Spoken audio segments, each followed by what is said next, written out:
folks, and welcome to the Daily Coin. My name is Rory, and today is Friday, October the 30th, 2015. I have the great honor of sitting face-to-face with Mr. James Turk, who is the founder of Gold Money and the director of BitGold. How are you today, James? Yeah, I'm great. Good to be with you, Rory. Well, we're here at the New Orleans Investment Conference, and I've had the pleasure of speaking with James on a couple of occasions while we've been moving around through the conference the past few days, and I wanted to get your thoughts on what do you see happening with the gold and silver markets right now, James. The silver, every time, I mean, it caught a bid and then they beat it back, and gold, it caught a bid and it's been beat back, and I haven't seen the market today, so I'm not sure if they've allowed it to move up or not, or move down. But it's sort of settling in after the beating back the other day. Okay. But, when you're looking at gold and silver, you always have to look at the physical side of the market rather than the paper side of the market. Because, physical gold is different than just this paper promise to pay gold at some future date. Promises are easy to make, but physical gold is hard to come by, particularly in this environment because prices are low. So there's a huge demand for physical gold and physical silver. And we've heard some of the speakers talking about how long it's taking them to get silver, even if they can get it at all. Some of the popular, types of coins and things. Yeah. Somebody was telling me about junk silver the other day, how long it would take him to try to get some junk silver. So, I mean, we're seeing the market really stretched, and this is an anomaly, when you see this type of thing. Right. And gold cannot be created out of thin air. Silver cannot be created out of thin air. The only way that the market can come back into balance is that if the price rises so that some people who own physical metal, the strong hands that own it, are enticed to sell that physical metal and take dollars instead. So it's going to take a higher price to get this market back into balance. So, we see these things from day to day. Gold gets whacked and then it comes right back. Silver gets whacked, it comes right back, within a week or two. And that's probably going to happen now. So take this as just another buying opportunity when you see the metals coming off the way they have. I always look at it that way. I mean, it's when I first got into the silver market, which is where I started, I got in when silver was actually at $36 an ounce. And I've been able to take almost $10. I've been able to take off more than $10 an ounce off of my cost per ounce. Yeah. By dollar cost averaging down. So I welcome. I would love to see them. I know a lot of people are going to probably leave a lot of nasty comments about what I'm going to say, but I would love to see it silver at $10 just for a minute. Yeah. Just for give me a week to where I can accumulate some enough to where it would impact what I have. I mean, that would be... I don't think you're going to see that, Rory. But, the strategy that you're pursuing, dollar cost averaging, makes sense. It's a form of saving money. Yes. And it's money that, in the long run, preserves purchasing power. There you have it. I like to use the example that when I was a young boy in Ohio growing up, my parents could drive the family car into the gas station and fill it up with $2 silver. Today, $2 doesn't even buy you a gallon of gasoline, Right. But the silver content of $2 silver, if you take it at its market value, that will fill up the family car. Framers of the Constitution, put silver and gold, into the document. Right. Article 1, Section 10, Congress has the power to coin money. It doesn't have the power to print money, which is what they've assumed they can do, and then regulate the value thereof. And what regulate the value thereof means is when you're coining money, do you coin gold or do you coin silver, and what is the ratio between the two? Right. It basically gave Congress the ability to fix the gold-silver ratio, which they did, I think, initially at 15 or 16 to 1 ounces of silver to 1 ounce of gold. And, we've come so far away from the wisdom of the framers that it is a little bit scary because the framers put that in the Constitution because the first currency of the country, the Continental, collapsed because all of the debts and all of the problems and the too much money printing. And, it worked well up until 1971 when we went off, and now we're facing the same kinds of problems that the framers of the Constitution did by printing too many paper dollars. And and those paper dollars, gives me an open door. And there's been a lot of talk for several months now about cashless society and people and them just taking our paper dollars away from us all over the place. I mean, it's not just here in the United States, but it's globally. I mean, they're various countries, and I think that Sweden has already gone completely cashless, and there may be others out there, but I feel confident that Sweden has gone cashless. And that leads me to BitGold, which is a form of being able to avoid or to be able to participate in a cashless society, but still having real value, real dollars, real purchasing power. And am I right, James? Yeah, I mean, help me to understand as far as how BitGold can help me as an individual. Yeah. You're exactly right. I was using before the example that silver preserves purchasing power over long periods of time. Gold preserves purchasing power over long periods of time. Gold is money. It's useful for economic calculation. We can measure prices of goods and services. We can see the purchasing power being preserved. An ounce of gold buys the same number of crude oil barrels that it bought back in 1950, as an example. The problem is that it doesn't do the third thing that money does. It doesn't circulate as currency anymore. Right. Technology has changed currency over the years. Money always does the same thing. Preserves purchasing power, useful for calculating prices, and it circulates, hand to hand. But the technology has changed that hand-to-hand circulation because it's more convenient, less expensive to use initially a plastic card, and now we're moving into cell phones. If you look at the development of currency, it started out as people exchanging cattle, yes. Basic barter transactions. Then we realized that gold and silver are the most liquid commodity, and they became used as a form of currency. Then it started to be formed into coins. Somebody, I think it was Isaac Newton, who developed the milling of edges so that you know whether a coin was clipped or not. All of those were technological improvements in terms of enhancing the gold and silver coins that were circulating as currency, making it less costly and more efficient in commerce. Then along came paper currency, where the gold and silver actually stayed in the vault and paper circulated, and that was a technological improvement because when gold and silver were circulating, they wore out, from handling and stuff. And gold and silver, are valuable and expensive. So by using paper and let that wear out instead of the gold and silver, it made sense to leave the gold and silver in the vault. And then you had checking accounts develop as another form of currency. Then you had wire transfers. Then you had plastic cards. Now we're using cell phones and things like that as a form of currency. So there's been a long movement toward away from what we would call cash transactions to where we are today. I think cash is going to be around for a long period of time in one way or another, whether it's in the form of gold coins and silver coins or other types of instruments we don't know. But you're never going to get rid of cash, in my view, because people are going to use it because they want to use it. And they like it. And they like it, and they're used to using it. But they're also going to use their cell phones and their plastic cards and their other things. They're good. And I think that's really the key, Rory, and what we're doing with BitGold, we're giving people another choice. It's a choice to use gold as a form of currency, but instead of using a gold coin, you're clicking it from your cell phone to someone else's cell phone. But let me say this, that everywhere outside the United States you can do that, but if you're a U.S. resident, you can't do that yet. And the reason is that the laws in the United States are still very vague as to whether the U.S. government is allowing this to happen or not happen.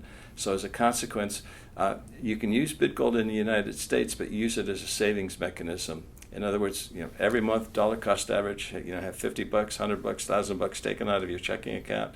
Buy gold, let it sit in the Brinks vault in different vaults around the world of your choice.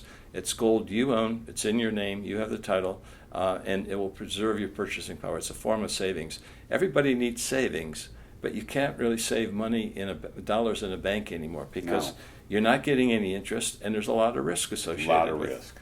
So, this is a great alternative, and hopefully in the not-too-distant future, when U.S. rules and regulations change, this will be available to people, residents in the U.S. as well as the rest of the world. And folks, if you think that the Federal Reserve does not hate gold, just rewind the tape and listen to what Mr. Turk just said, just explained to you. That is a disdain for gold that is hard to even imagine that you can use this form of currency called BitGold everywhere in the world except for the United States. Yeah. So I think it's even broader than that. It's not that they just hate gold. I think it's that they hate competition. they hate competition. You're right. And the competition comes not from gold and not only from gold and not only from silver, but it also comes from other currencies around the world. And this gets back to the geopolitics that we were talking about before we started the interview. Yeah. What's happening in Asia now is quite stunning.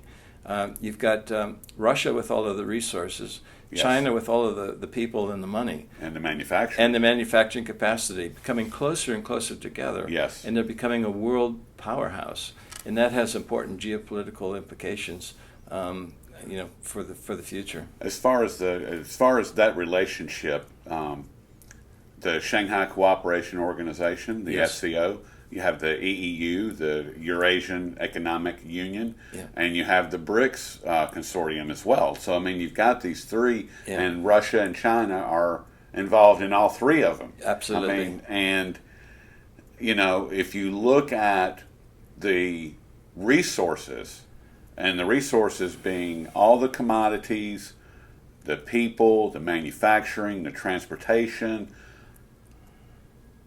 Yeah. Does the Western world stand a chance against this thing that's growing up that nobody's talking about? Yeah, this force that's actually building. And it has implications to each and every one of us. And the reason is that the dollar for the last 50 years or 60 years has been the world's reserve currency. It's been used by companies for trade transactions all around the world. Right. And that's created a demand for the dollar, and it's helped the dollar to preserve some of its purchasing power, even though it's being constantly eroded all of the time because of Yes. the new money printing and stuff. But if that demand starts eroding or even evaporates, those dollars are going to come home. And what's going to happen to all of those dollars? It's going to potentially, cause a lot of disruption and inflation. If you get a lot more dollars instead of circulating internationally for trade transactions, now comes home, people are starting to purchase with those dollars U.S. assets. You're going to see a lot of inflation. So it's got real implications to each and every one of us. But isn't that already happening? I mean, Yeah. China. I mean, Russia. I don't think Russia has hardly any treasuries or dollars on reserve. Yeah. China.